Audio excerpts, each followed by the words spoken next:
खौफ की सबसे डरावनी बात यह होती है कि अक्सर उसका कोई चेहरा नहीं होता। रामपुर गांव के लोग उस जंगल से सिर्फ इसलिए नहीं डरते कि वहां भूत है। वो इसलिए डरते हैं क्योंकि वहां एक ऐसी आवाज भटकती है जो रात के सन्नाटे में रास्ता रोककर एक सवाल पूछती है। एक ऐसा सवाल जिसका जवाब आज तक कोई नहीं दे पाया, और जिसने भी कहा कि मुझे नहीं पता, उसकी सुबह कभी नहीं हुई। बीती रात मंगल काका ने भी उसी सवाल का सामना किया था। खूब अंधेरा, रात का समय। मंगल हाथ में एक लालटेन लिए जंगल के कच्चे रास्ते से पैदल जा रहा है। वो बहुत डरा हुआ है और जल्दी जल्दी कदम बढ़ा रहा है। हे भगवान, बस जल्दी से गांव आ जाए, ये सन्नाटा मुझे खाए जा रहा है। अचानक घने कोहरे के बीच से एक औरत के सिसकने की आवाज आती है। मंगल के कदम वहीं जम जाते हैं। सामने से एक धुंधली परछाई धीरे धीरे बाहर आती है। उसका चेहरा अंधेरे और बालों से पूरी तरह ढका हुआ है। भैया, ओ भैया, मेरा आदमी आ गया क्या? कौन सा आदमी? पागल औरत, आधी रात को जंगल में क्या कर रही है? मुझे क्या पता तेरा आदमी कहाँ है? रास्ता छोड़ मेरा। मुझे क्या पता। सुनते ही उस औरत का रोना एकदम से बंद हो जाता है। वो धीरे धीरे अपनी गर्दन टेढ़ी करती है। वो परछाई हवा में तैरते हुए एक झटके में मंगल के बिल्कुल सामने आ जाती है। मंगल की आंखें खौफ से बाहर आ जाती हैं। तुझे नहीं पता? तो फिर तूने ही उसे रास्ते में मार दिया होगा। तूने ही उसे रोका है। मंगल की आखिरी चीख उस जंगल के सन्नाटे में हमेशा के लिए दफन हो गई। लेकिन उस मौत की गूंज अगले दिन शहर की मंडी तक पहुंच चुकी थी। शाम ढल रही थी और रामू अनजाने में मौत के उसी रास्ते पर कदम रखने की तैयारी कर रहा था। अगली शाम का समय, शहर की मंडी। सूरज ढल रहा है। रामू अपनी बैलगाड़ी पर अनाज की खाली बोरियां बांध रहा है। उसे घर जाने की जल्दी है। तभी मंडी का एक पुराना चौकीदार बूढ़ा काका खांसते हुए उसके पास आता है। रामू बेटा, सूरज डूबने वाला है। आसमान में लाली छा गई है। आज गांव लौटने की जिद छोड़ दे। मेरी दुकान के पीछे सो जा। सुबह उजाले में निकल जाना। अरे काका, राधा सुबह से मेरी राह देख रही होगी। मैं उस घुमावदार रास्ते से नहीं जाऊंगा, सीधे जंगल वाले रास्ते से निकल जाऊंगा। आधे घंटे का ही तो काम है। पागल हो गया है तू? तुझे नहीं पता आज सुबह मंगल के साथ क्या हुआ? वो कल रात उसी जंगल के रास्ते से आ रहा था। आज सुबह उसकी लाश मिली है। उसकी गर्दन पीठ की तरफ मुड़ी हुई थी। रामू, काका, मंगल काका को किसी भालू या तेंदुए ने मारा होगा। आप गांव वाले भी ना खाम भूत प्रेत की अफवाह उड़ाते हो। जानवर मांस नोचते हैं रामू, अकल नहीं। वो जंगल, वो किसी को खाता नहीं है। वो रास्ता रोककर एक सवाल पूछता है, और जो उस रूह को जवाब नहीं दे पाता, उसकी सुबह कभी नहीं होती। मेरी बात मान, आज उस रास्ते पर पैर मत रखना। रामू ने उस बुजुर्ग की चेतावनी को हवा में उड़ा दिया। उसे लगा कि जवानी के जोश और कुल्हाड़ी की धार से वो किसी भी खौफ को काट देगा। उधर रामू बेखौफ था, लेकिन उसके घर में उसकी पत्नी और मां के दिलों में डर का तूफान उठ रहा था। उसी शाम का समय, रामू का घर। आंगन में रामू की पत्नी रो रही है और बहुत डरी हुई है। रामू की मां एक कोने में गुमसुम और खौफसदा बैठी है। गांव में मातम का माहौल है। दामाजी, सूरज ढल चुका है। रामू जी अभी तक मंडी से नहीं लौटे। आज सुबह ही तो मंगल काका की लाश मिली है उसी जंगल के बाहर। मुझे बहुत डर लग रहा है माँ जी, कहीं उन्होंने छोटा रास्ता तो नहीं ले लिया। शांत हो जा बहू, वो किसी जंगली जानवर का काम नहीं था, वो उसी का काम है। मंगल उस सवाल का जवाब नहीं दे पाया और उस छलावे ने उसकी गर्दन मरोड़ दी। छलावा? कौन सा सवाल माँ जी? मंडी जाने से पहले तो आपने मुझे ऐसा कुछ नहीं बताया। गांव में कई सालों से एक खौफनाक अफवाह है बहू कि उस जंगल में रात के वक्त एक रोती हुई औरत भटकती है। कोई नहीं जानता कि वो कौन है या वो किसकी तलाश में है। वो बस अंधेरे में रास्ता रोककर खड़ी हो जाती है और हर गुजरने वाले से अपने आदमी के बारे में पूछती है। कहते हैं अगर तुमने जवाब में कह दिया कि मुझे नहीं पता, तो वो रूह पगला जाती है। उसे लगता है कि उसी इंसान ने उसके आदमी को मारा है और फिर वो उसे जिंदा नहीं छोड़ती। हे राम, माँ जी, रामू जी को ये बात पता है ना? वो उस रास्ते से तो नहीं आएंगे। हाँ, रामू को अफवाहें तो पता है, पर वो इन सब बातों को अंधविश्वास मानता है। भगवान करे आज वो बुजुर्गों की बात याद रखे और सीधा रास्ता लेकर आए। माँ की दुआएं अक्सर बच्चों को मौत के मुंह से खींच लाती हैं, लेकिन जब इंसान खुद मौत के दरवाजे पर जाकर खटखटाए तो दुआएं भी रास्ता भटक जाती हैं। रामू अपनी बैलगाड़ी लेकर उसी मनहूस दोराहे पर पहुंच चुका था जहां से एक रास्ता घर की तरफ जाता था और दूसरा शमशान की तरफ। रात का समय। रामू अपनी बैलगाड़ी पर थका हुआ बैठा है। वो जंगल वाले दोराहे पर पहुंचता है। बाईं तरफ का रास्ता साफ है और दाईं तरफ जंगल का रास्ता घने कोहरे से भरा है। रुक जा। हे भगवान, पूरा शरीर टूट रहा है दर्द से। इस घुमावदार रास्ते से गया तो आधी रात हो जाएगी। राधा रो रो कर पागल हो रही होगी। रामू जंगल वाले कच्चे रास्ते की तरफ देखता है। उसे अचानक मंडी वाले काका की बात याद आती है। तुझे नहीं पता आज सुबह मंगल के साथ क्या हुआ? वो कल रात उसी जंगल के रास्ते से आ रहा था। आज सुबह उसकी लाश मिली है। उसकी गर्दन पीठ की तरफ मुड़ी हुई थी। रामू, बुढ़ापे में काका का दिमाग सठिया गया है। मंगल काका को भालू ने मारा और नाम भूत का लगा दिया। भला जंगल भी कभी सवाल पूछता है? मेरे पास ये 2 तगड़े बैल हैं और हाथ में कुल्हाड़ी। आधे घंटे में पार कर लूंगा ये जंगल। रामू बैलों की रस्सी जोर से मारता है। बैल कोहरे की तरफ जाने से कतराते हैं, पर रामू उन्हें जबरदस्ती हाँकता है। जैसे ही रामू ने अपनी बैलगाड़ी को उस घने कोहरे में मोड़ा, जंगल ने अपना दरवाजा पीछे से हमेशा के लिए बंद कर लिया। अब वापस लौटने का कोई रास्ता नहीं था। चांद बादलों में छुप गया और एक खौफनाक सन्नाटे ने रामू को चारों तरफ से घेर लिया।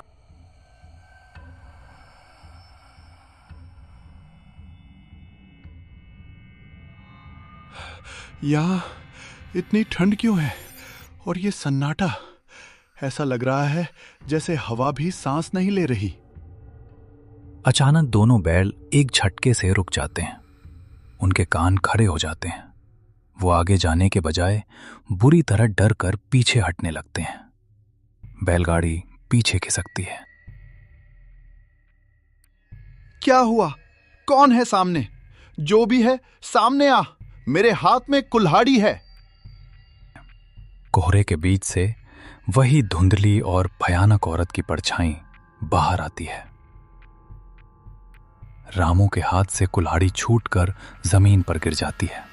उसका शरीर डर से बर्फ की तरह जम जाता है। भैया, ओ भैया, मेरा आदमी आ गया क्या? मैं कब से इंतजार कर रही हूं। क्या तुमने मेरे आदमी को देखा है? भगवान, मां सच कह रही थी। काका सच कह रहा था। ये वही छलावा है। अगर मैंने कहा कि मुझे नहीं पता, तो ये मुझे भी मंगल काका की तरह मार देगी। मैं इसे क्या जवाब दूं? तुम कुछ बोल क्यों नहीं रहे भैया? कहाँ है वो? तुम चुप क्यों हो?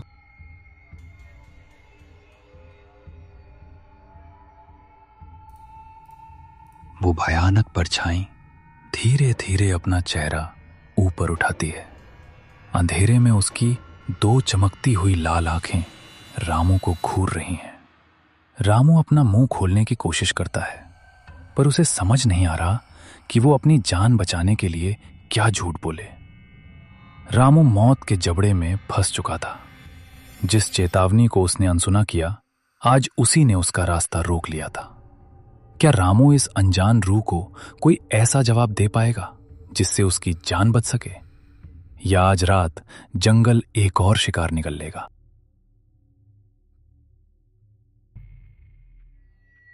कहते हैं जब मौत सामने खड़ी हो तो इंसान का दिमाग या तो पूरी तरह सुन्न हो जाता है या फिर जान बचाने के लिए कोई ऐसा रास्ता निकालता है जो मौत से भी ज्यादा खतरनाक होता है। रामू के सामने उस जंगल का सदियों पुराना खौफ खड़ा था। वो एक ऐसा जवाब मांग रही थी जो रामू के पास नहीं था।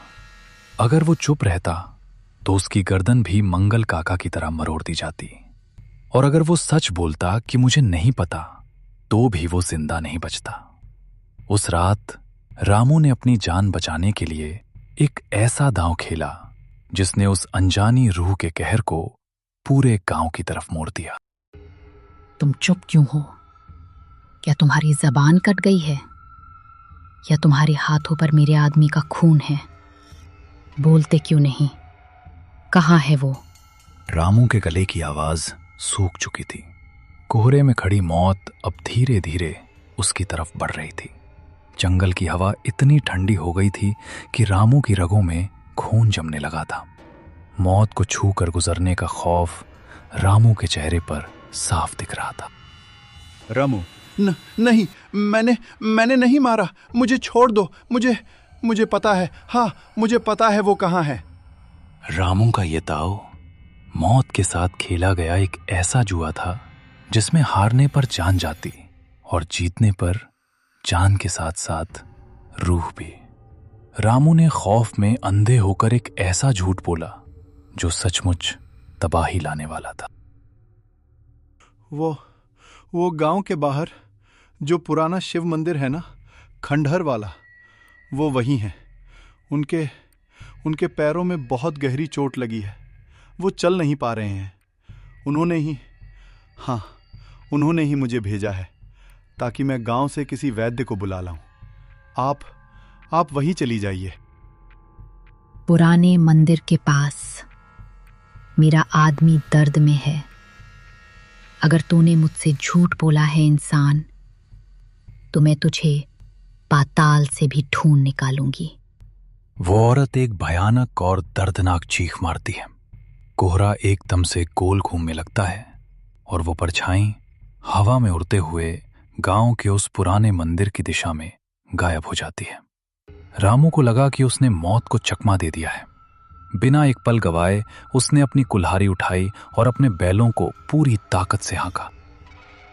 रामू, भागो यहां से शेरों! बैलगाड़ी पूरी रफ्तार से उस अंधेरे जंगल से बाहर की तरफ भागती है।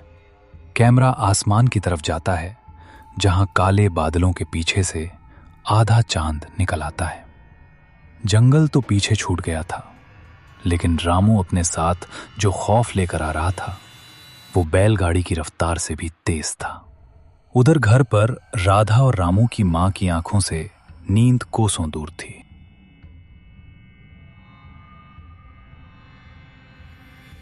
रामू का घर। रात का समय। आंगन में रामू की पत्नी रो रोकर बेहाल है। सास दरवाजे के पास खड़ी बाहर झांक रही है।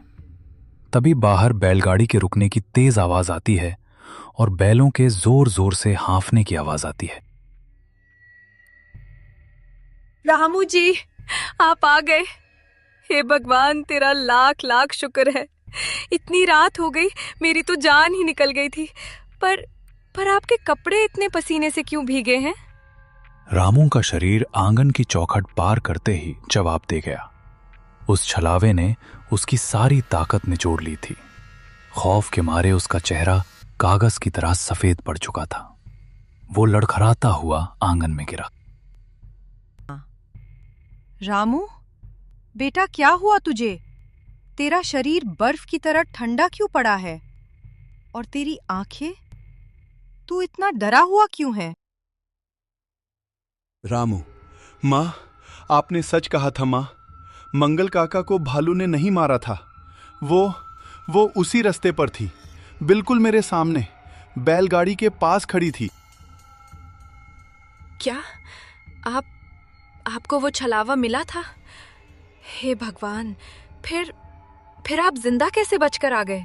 क्या उसने आपसे कुछ पूछा नहीं? उसने मेरा रास्ता रोक लिया था राधा।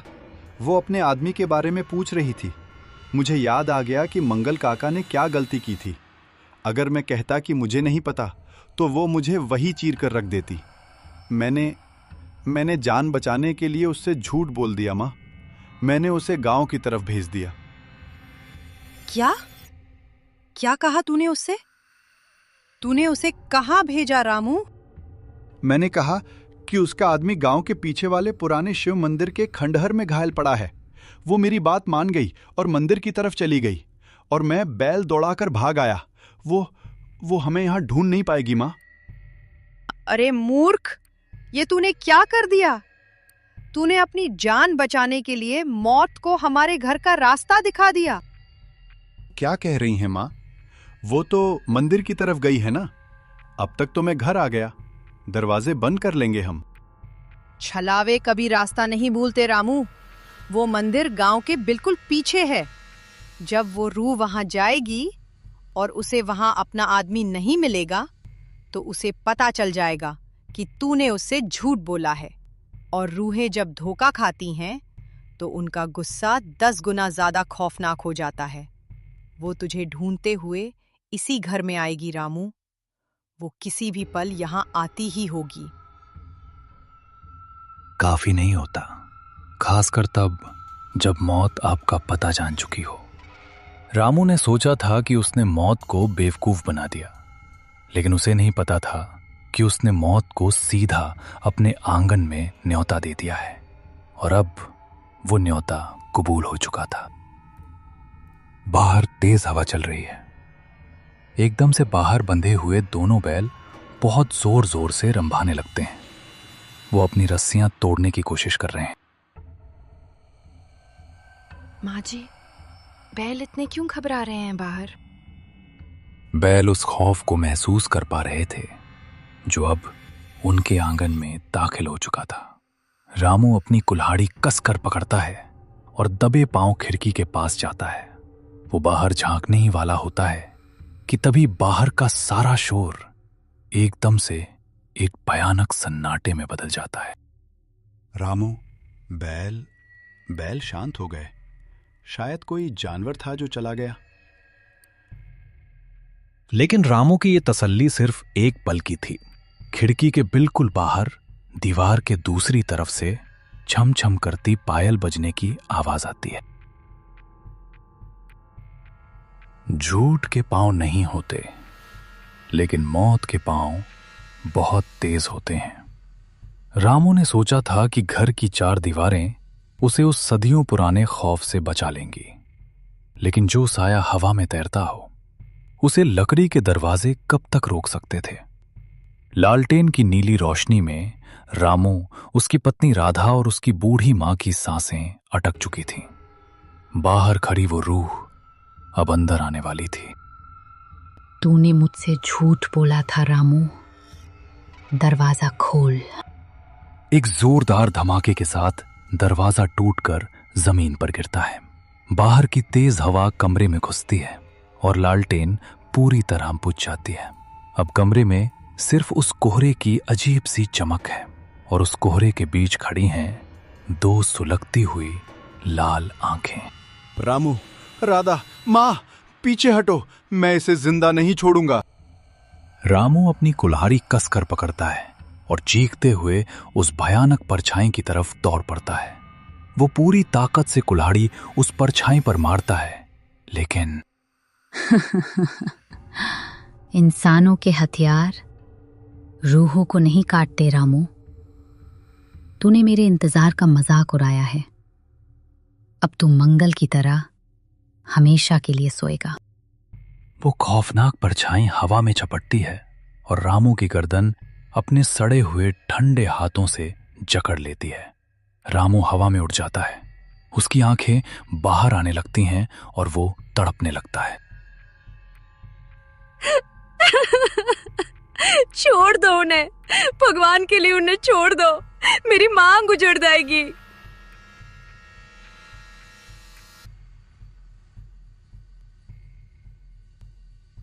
रुक जा, छोड़ दे मेरे बेटे को।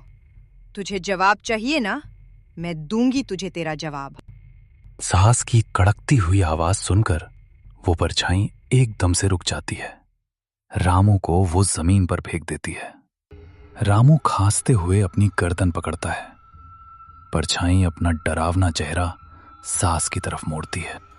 तू जानती है कहाँ है मेरा आदमी? वो मुझे उसी जंगल में मिलने वाला था, वो क्यों नहीं आया? रामू की माँ उस रूह की लाल आंखों में देखती है। उसे गांव के बुजुर्गों से सुनी हुई एक बहुत पुरानी और दबी हुई कहानी याद आ जाती है। एक ऐसा सच जिसे गांव वालों ने डर के मारे हमेशा के लिए दफना दिया था। आज उसी सच से रामू की जान बच सकती थी। वो धोखा देकर नहीं भागा था। मुझे पता है तू कौन है। तू वो अभागन है जो 50 साल पहले इस गांव के बाहर उस जंगल में अपने पति का इंतजार करते करते बीमारी से मर गई थी। लेकिन तू ये नहीं जानती कि तेरा पति वापस क्यों नहीं आया। क्यों नहीं आया वो? क्या वो किसी और के पास चला गया था? नहीं, वो तेरे लिए शहर से वैद और दवाई लेकर लौट रहा था। लेकिन गांव के पुराने जमींदार के गुंडों ने उसे रास्ते में ही लूट लिया। उसने बहुत मिन्नतें की कि उसकी पत्नी जंगल में बीमार है, पर उन जालिमों ने उसे वहीं मारकर जमीन में गाड़ दिया। तेरा आदमी बेवफा नहीं था, वो तो आखिरी सांस तक तेरा ही नाम ले रहा था। 50 सालों का इंतजार और 50 सालों का गुस्सा उसे एक सच ने धो दिया। उस भटकती हुई रूह को बस इतना जानना था कि उसके प्यार ने उसे धोखा नहीं दिया था। सच्चाई सुनते ही उस रूह का खौफनाक रूप एक बहुत ही शांत और उदास औरत के चेहरे में बदल गया। वो औरत एक आखिरी बार रामू और उसकी मां की तरफ हाथ जोड़कर देखती है। उसके चेहरे पर अब एक सुकून है। वो धीरे धीरे हवा में घुलने लगती है और एक सफेद रोशनी के साथ छत की तरफ जाकर गायब हो जाती है। कमरे में फिर से शांति छा जाती है। रामू, वो चली गई माँ, हमेशा के लिए चली गई। हाँ बेटा, झूठ और वहम इंसान को भटकाता है, लेकिन सच मौत को भी आजाद कर देता है। उस रात रामू ने यह सीख लिया कि मौत से चालाकी नहीं की जाती, और रामपुर गांव के उस जंगल से वो खौफनाक कोहरा हमेशा के लिए छट गया। वो रूह तो आजाद हो गई, लेकिन याद रखिएगा, अगर आप कभी किसी सुनसान रास्ते से गुजर रहे हों और अंधेरे से कोई आवाज आपको पुकारे, तो भूल कर भी पीछे मुड़कर मत देखना, क्योंकि हर कहानी का अंत इतना अच्छा नहीं होता।